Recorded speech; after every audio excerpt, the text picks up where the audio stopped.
Hi, chemistry students. This is a video on 8.6, entropy and Gibbs free energy. Normally I go to the to write on a piece of paper with my iPhone on my little makeshift tripod. But I just found that as I was trying to prepare for this video, it's really hard to teach entropy and Gibbs free energy in the way other than the way that I taught it in class, which was via these slides. And the reason for that is because it's so, unless you use a lot of visuals, this becomes a very technical, theoretical idea. And so that's why I tried teaching it with a bunch of pictures, with a bunch of slides. Hopefully it gives you some pictures, some images, and really emphasize this idea of particles, because that's what it's really all about. And so let's dive into it. The warm-up for this was to think of your room. Again, trying to make an abstract chemistry concept into something you understand, which is your room, right? The first question was, if you just live in your room and don't clean it, what will happen to it after 2 weeks? And the second question was, will it spontaneously clean itself, or will you need to exert energy in order to clean it? Now, I know some of us, mom cleans our rooms. Bless her soul, please don't make mom clean your room. But let's pretend like you yourself take care of and pick up your room, right? You know that if you just live in it and don't clean your room, what's going to happen after 2 weeks, right? Is it's going to become messy. It's going to become very messy. And I took a picture of, or I had this picture here, right? What's going to happen is we're going to go from this to this. And what we can know here, what I wrote here is this happens spontaneously, right? We don't need to do anything for this to happen. It'll naturally become sloppy. It'll naturally become messy. It'll naturally become disordered, is another way to put it. The chemistry word for this is entropy. What we're going to say is that the entropy of the room will increase. This word entropy, actually, it's a little bit more complex than that. I'll talk about that a little bit once we get into it specifically. But disorder is a good way of putting it for now. It's a good basic idea. So the entropy of the room will increase, and the symbol for this is going to be S. Specifically, we'll say then that it's positive delta S. The entropy of the room is increasing, the disorder of it is increasing, the sloppiness of it is increasing. The other thing is that it will not become clean spontaneously, right? It will need someone to put effort into it, either you or mom, or hopefully it's you, right? But someone's going to need to put energy in order for it to become clean. Naturally, it will not go from this to this, right? It'll naturally go from this down to this, but it will not do the reverse. Right? And so we're going to need to put some energy in it in order for it to become clean. This is what we call, therefore, a non-spontaneous reaction. This is a reaction in which this is the idea of Gibbs free energy. But the Gibbs free energy for this is positive, and thus, therefore, we're going to actually need to put energy in, or we're going to need to do something in order for it to happen. So this is the basic overview of it. If you get confused at all, come back to this idea of a room and the fact that a room naturally becomes sloppy and disordered, and that if we want for it to become ordered again, that's not a spontaneous process. We're going to need to put energy in. That's an overview. Now, this idea of entropy, the technical definition of entropy that we'll use for this class is the measure of disorder of the particles of a system. Now, do note that I wrote particles here. That's very intentional. Whenever you get confused by entropy, it's probably because you're not thinking about the particles. Draw out the particles, visualize it, it'll be so much easier. Another way to think about it, it's the measure of the randomness of the particles of a system. Now, if you really want to have the technical definition, the most technical definition is it's a measure of the distribution of the energy within a system. So the more spread out and kind of the more random, therefore the distribution of energy is, the greater the entropy. But disorder, sloppiness, randomness, all kind of work. Less technical, but for our level, it's fine. Now, note that if the system is becoming more disordered, therefore, based on the definition, then entropy is increasing. Delta S, the change in entropy, is positive. Whereas if the system is becoming more ordered, then therefore, delta S is negative. The change in entropy is negative. It's becoming less sloppy. Now, how do you remember this? Well, you guys have kind of seen that I've been using this word sloppy, and there's a reason for that. Here's how to remember it. Sloppy. If the system is becoming sloppy, P like positive, then delta S is positive, okay? If the system is becoming sloppy, then delta S is positive. Okay, that's a fun little mnemonic to remember it by. This gets easier, though, with some examples. One other thing, though, I need to mention is that the fact that increasing entropy is natural. For example, I know I use this example all the time, but with a fart, if someone farts, naturally what's going to happen? You know, even if you hope, beg, and pray that it doesn't spread out, right, because you've done it, it will spread out, right? You don't have to do anything about it. It's just going to happen. And even if you try to stop it, you cannot stop it. It's on its way, right? It's going to spread out. And so that's natural, right? And that's because increasing entropy is natural.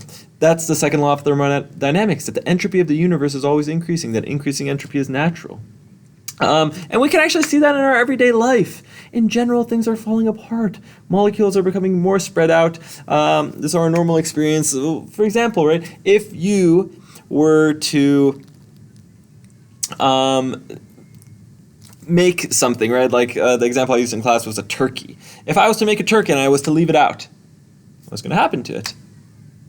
You know, if I leave it out for 2, 3, 4, 5 days, right, eventually it's going to start to rot. It's going to fall apart. It's going to decay.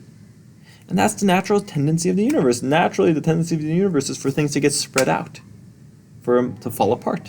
We know that with farts, but we also know it from biology. If you remember this picture from biology, right, this is what we call, this is the extracellular space, which means outside the cell, and here is the intracellular space inside of the cell, and it's, you know, the cell membrane is what allows for things to come in and out, and it's a lipid bilayer. Now, remember that things, the lipid bilayer is semi-permeable or selectively permeable. Some things can get through, and so here, indeed, these particles can get through, and we see here that there's a concentration gradient. What's going to happen here, you know from your time in biology, right, that these guys are going to go through, right? That what's going to happen is osmosis is going to occur, diffusion is going to occur, and the particles are going to spread out until it's even on both sides of the membrane. And this happens naturally, right? We don't have to do anything for this to happen. Remember passive versus active transport in biology, and if you don't remember that now, you'll learn it in AP biology, right? This is passive transport. You don't have to do anything for this to happen. Just passively, without you doing anything, it'll happen because that's one of the laws of the universe, the second law of thermodynamics. Entropy is increasing naturally. That is true. And so let's do some examples that'll help you with these visuals. What is happening to the entropy of this system? What is the delta S? Well, right, what's happening to the entropy of this system as we go from here? As we go from here to here, right? We see that the system is becoming more spread out. The particles are becoming more spread out, and therefore the entropy is increasing, right? Yeah, so entropy is increasing. I'm sorry, I wish I had a pen or something to write on. I'll try to figure out to make this even better for you guys in the future, but at the moment I don't. Oh, wait, maybe I do. Open speaker notes, turn on laser pointer. Turn on the pen! Okay, yeah, wait. There you go, positive delta S. Sorry. Oh, this is wonderful. Okay, I'm so happy about this. Okay, so, yeah, so the entropy is increasing. There you go. What's going to happen to the entropy of this system? What's the delta S here? Well, again, and feel free to pause the video in order to go over this for yourself. But what's going to happen here, right, is that the entropy is also increasing here, right? We're mixing these two things.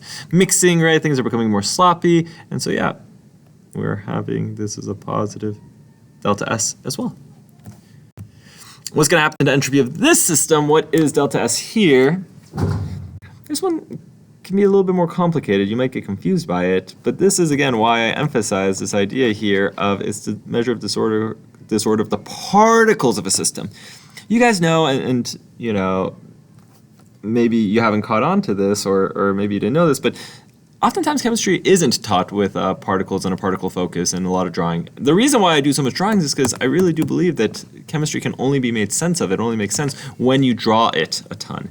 And so when you think about the particles, everything just makes so much more intuitive sense here. And so I've been focusing on particles. We know how to draw particle diagrams really well. And so this question is actually really easy if you draw the particles, right? What does ice look like? Ice looks like, it looks something like this, right? Where the particles are stuck together, right? And they're just kind of vibrating in place. Whereas water, right, liquid water, what's that going to look like, right? Well, I'm sorry, this is kind of bad. Can I erase? Nope, that's not what I wanted. Sorry. Okay, we remember what that looked like, right? But the liquid particles, right, they're going to look something. They're going to be more spread out, right? And so, and remember, we can draw arrows to show them moving, right? And so what's happening here, right, is disorder is increasing, right? If you have just a bunch of particles just kind of vibrating in place here, all stuck together, right, not much disorder. Actually, it's very ordered, right? Not much chaos. Whereas here, right, things are moving around, a lot of chaos, a lot of things potentially going wrong. And so, yeah, the entropy of this system has increased, right? So positive delta S here as well. Nice. And then what about this one? What's happening to the entropy of this system? What is delta S? Give it a pause so you can work it out. And then once you've worked it out, right, remember again, please draw particles, right? This is a gas, right, gasoline. And then what we're doing is, right, we're burning it. And what's going to happen here, right, is you have some sort of CHO molecule, right? Now, for example, one of the main components of gas is benzene, right? And benzene looks something like this, right, where it's a bunch of carbons stuck together with a bunch of hydrogens. I'll put some of those hydrogens here for you. Kind of annoying to draw on here, though.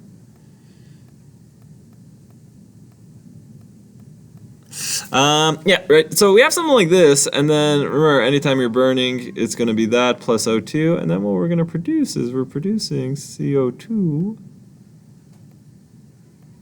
and H2O.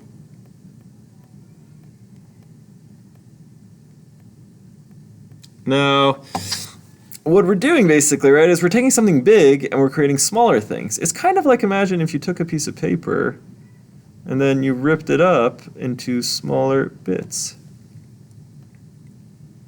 right?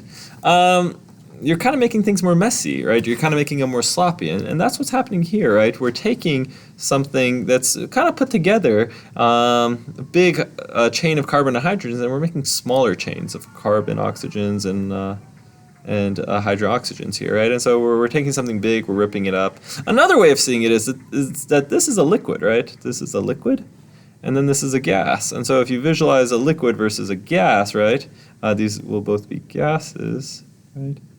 Whereas the benzene is a liquid, right? Yeah, I mean, gases also have they're moving around more, right? There's more chaos there, and so the entropy of this system will increase.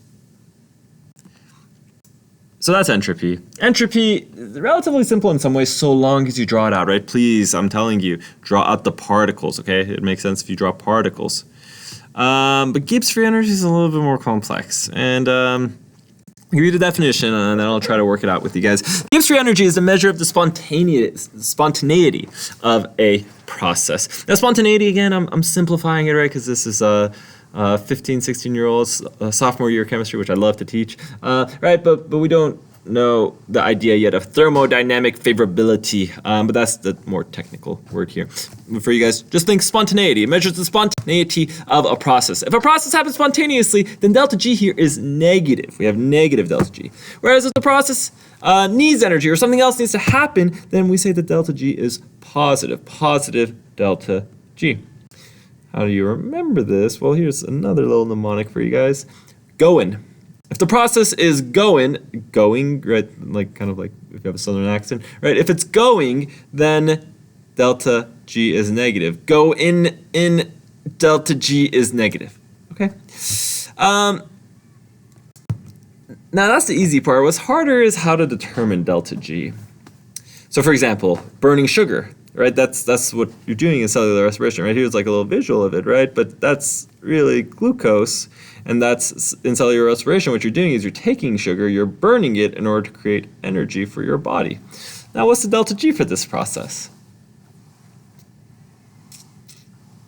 Now, most students, when I ask them this question, they think that the delta G is positive.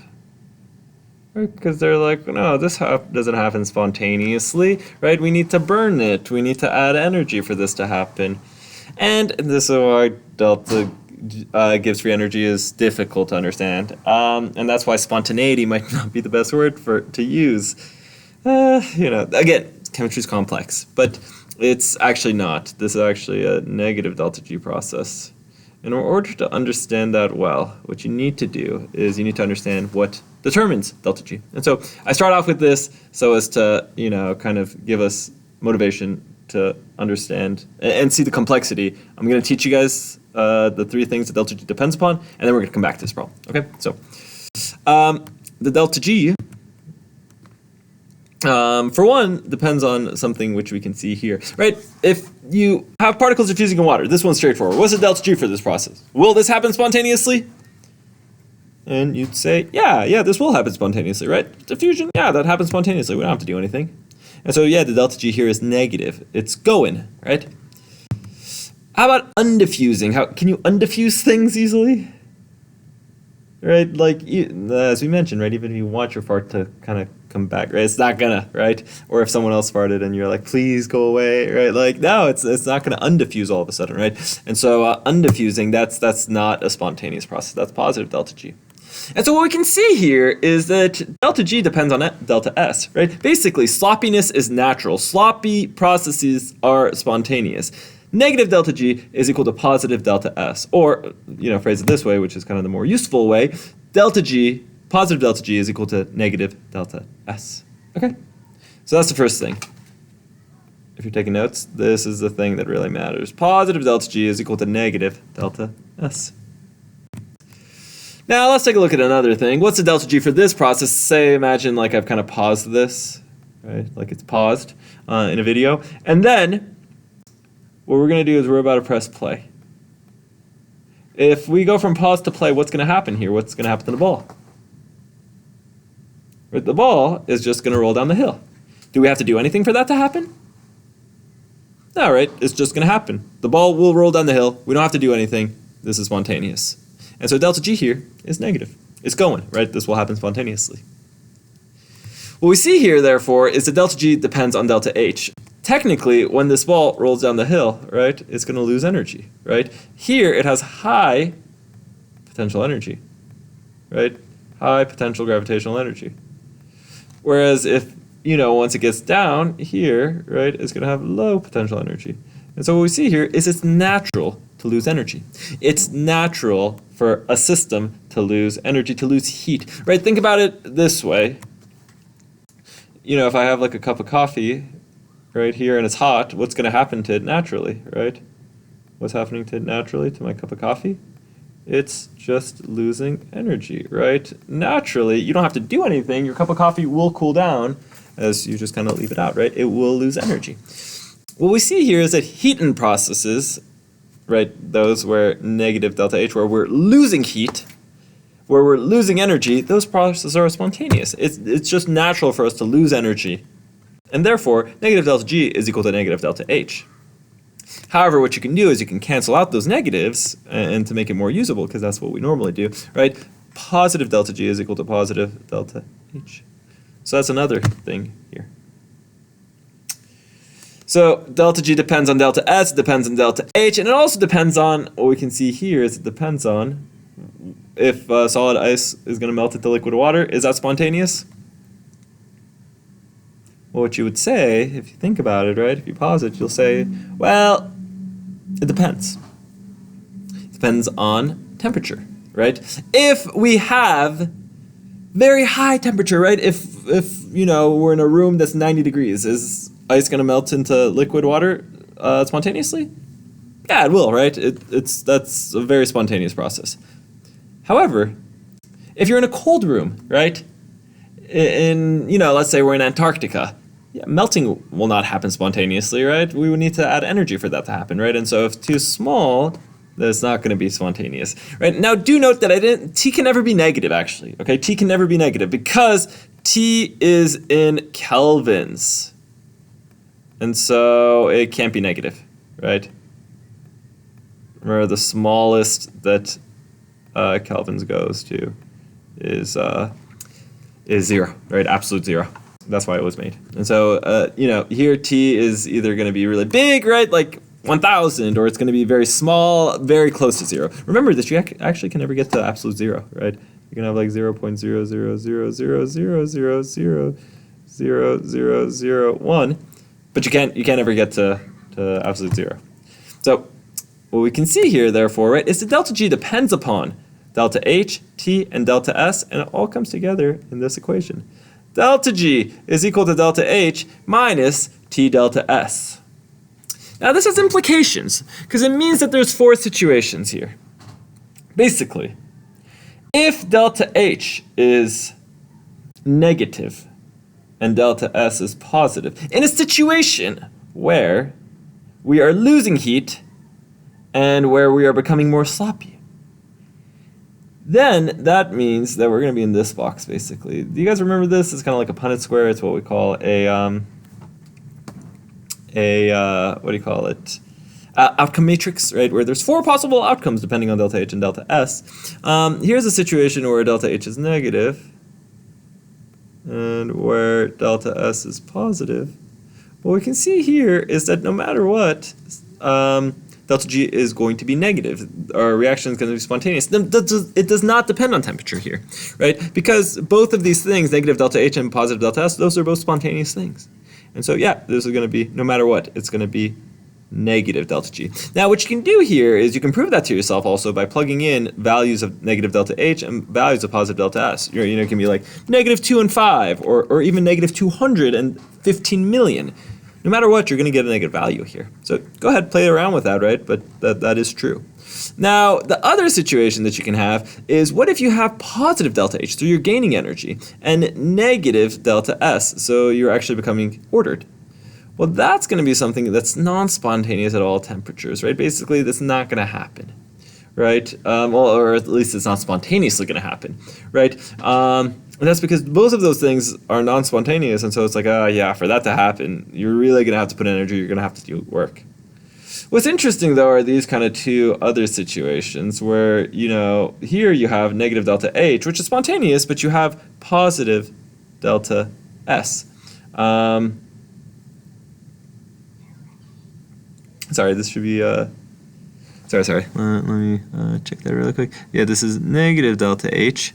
And this is, negative delta S, negative delta S. So things are becoming more ordered here. And so this, right, more order, that's not something that's naturally going to happen. Whereas losing heat, though, that is naturally going to happen. And so what we see here is that this is going to be spontaneous only at low temperatures, because there's basically kind of 2 warring things. Now you can see it says when T delta S is small, right? That's, again, because this T is going to basically kind of modulate and cause this thing total to be very, very big, or for it to be very, very small. And so it's going to be based on the T that can either be big or very small.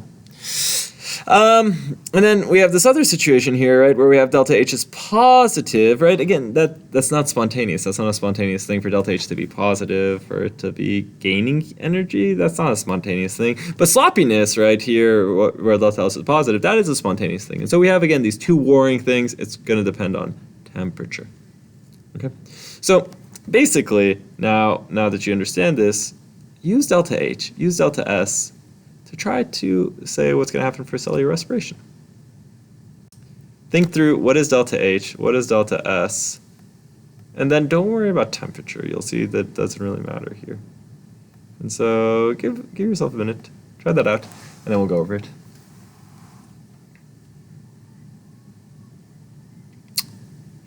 Right, so if you did it, if you paused the video and did it, right, what you would see is that, well, here, right, where energy is a product, right? Energy is a product, and we learned 8.5, that's an exothermic reaction. Here, delta H is negative, right? Is that natural? Is that spontaneous? That is natural, that is spontaneous, right? For us to be losing energy. And so that's contributing to a negative delta G. Now positive delta S here, what's delta S? Well, what we can see here, right, is we're taking something big and we're cutting it up into pieces, right? That's why I kind of went over that example with you guys with the burning the gasoline, right? What we see is, yeah, we're taking something big and we're cutting it up into smaller things, right? Into smaller little chunks. And so what we're going to see here is that delta S is also positive. Delta S is positive, we're becoming more sloppy, which is also contributing to spontaneity. And so both delta H and delta S are spontaneous, right? They're things that contribute to spontaneity. And so overall, this is going to be spontaneous as well. We're going to have negative delta G. And thank goodness we have negative delta G, right? Because this is cellular respiration. This is what your body is doing millions and billions and trillions of times every second. And so, and that's what keeps you alive. That's what gives you energy. And so thank goodness that this is a negative delta G, because if this reaction wasn't spontaneous, oof, right, we wouldn't be able to live. And so thank goodness this is a negative delta G. And interesting, right? Now we can use delta H, delta S in order to determine delta G. Do note, this is a very difficult, notoriously difficult topic in chemistry. But it'll set you up well for AP Bio as well as AP Chem. And so do your best with it. Construct some arguments, do some practice. Hopefully this helped. Let me know if you have any questions.